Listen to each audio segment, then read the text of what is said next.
Добро пожаловать в мой канал. Apple vient de publier une réponse historique qui annonce des mesures pour ses clients, un remplacement de batterie moins onéreux et une mise à jour de 6 ans OS. Apple vient de publier une lettre à ses clients pour s'excuser pour le malentendu, après avoir récemment admis qu'il avait délibérément ralenti les anciens modèles d'iPhone pour compenser la dégradation des batteries. Nous savons que certains d'entre vous pensent qu'Apple vous a laissé tomber, explique l'entreprise. Nous nous excusons. Tout d'abord, nous n'avons jamais et n'aurions jamais rien fait pour réduire intentionnellement la durée de vie d'un produit Apple, ou dégrader l'expérience de l'utilisateur en déployant des mises à niveau. Notre objectif a toujours été de créer des produits que nos clients apprécient, et de faire en sorte que les iPhones durent le plus longtemps possible. Une nouvelle batterie installée pour $29. Apple revient sur ce qui l'a poussé à ralentir les anciens iPhone 6, 6S, 7 et seule la batterie est un bien consommable. Elle propose donc de la remplacer pour $29, 25 € environ, même s'il faudra s'attendre à au moins 30 € si le programme de remplacement est valable en France à partir de fin janvier à décembre 2018. Il s'agit d'une réduction de $50 du coût habituel de remplacement. Extrait de la lettre d'Apple. À l'heure actuelle, nous ne savons pas si ce programme de remplacement sera également accessible aux consommateurs européens, mais il est fort à parier que c'est une décision qui touche tous les pays où Apple est présent. Toutes les batteries rechargeables sont des composants consommables qui deviennent moins efficaces à mesure qu'ils vieillissent chimiquement et que leur capacité à tenir une charge diminue. Le temps et le nombre de fois qu'une batterie a été chargée ne sont pas les seuls facteurs dans ce processus de vieillissement chimique. Apple promet également d'ajouter des fonctionnalités à iOS qui fournissent plus d'informations sur la santé de la batterie dès le début de 2018, de sorte que les utilisateurs puissent être conscients du moment où leurs batteries ne sont plus capables de supporter les performances maximales de leur smartphone. Des détails sur les ralentissements. Apple continue d'insister sur le fait que les smartphones n'ont pas été artificiellement ralentis, mais plutôt que l'entreprise californienne a optimisé les performances du téléphone, pour maximiser la durée de vie des batteries.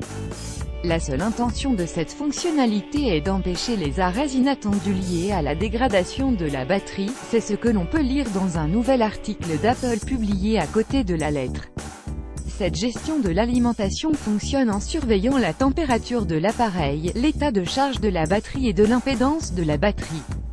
Seulement si ces variables l'exigent, iOS gérera dynamiquement les performances maximales de certains composants du système, tels que le CPU et le GPU, afin d'éviter des arrêts inattendus. Cette gestion de l'alimentation fonctionne en examinant conjointement la température de l'appareil, le niveau de charge de la batterie et l'impédance de la batterie. Uniquement si ces variables l'exigent, iOS gérera de façon dynamique les performances maximales de certains composants du système, tels que le processeur CPU et le processeur graphique GPU afin de prévenir des arrêts inattendus.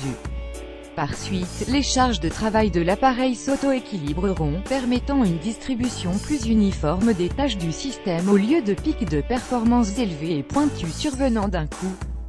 Dans certains cas, l'utilisateur pourra ne remarquer aucune différence au niveau des performances quotidiennes de l'appareil.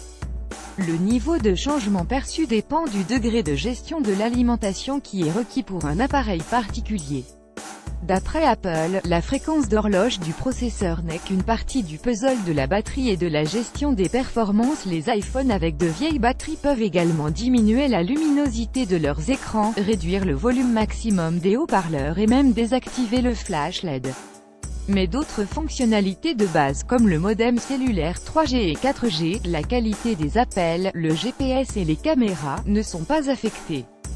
Cela comprend une fonction pour l'iPhone 6, l'iPhone 6 Plus, l'iPhone 6S, l'iPhone 6S Plus et l'iPhone SE, qui gèrent de façon dynamique les pics de performance instantanés, uniquement lorsque cela est nécessaire, pour empêcher l'appareil de s'éteindre de façon inattendue. Cette capacité a également été étendue à l'iPhone 7 et à l'iPhone 7 Plus avec iOS 11.2, et nous continuerons à l'avenir à améliorer notre fonction de gestion de l'alimentation. Le seul objectif de cette fonction est de prévenir les arrêts inattendus afin qu'il soit toujours possible d'utiliser l'iPhone. Cette réponse est donc historiquement forte, ce qui témoigne de l'importance de cette crise. Les déclarations d'Apple ont eu un large écho, également chez ses concurrents, en France et aux États-Unis. Des associations et des consommateurs ont porté plainte contre Apple. Cette réponse est donc historiquement forte, ce qui témoigne de l'importance de cette crise.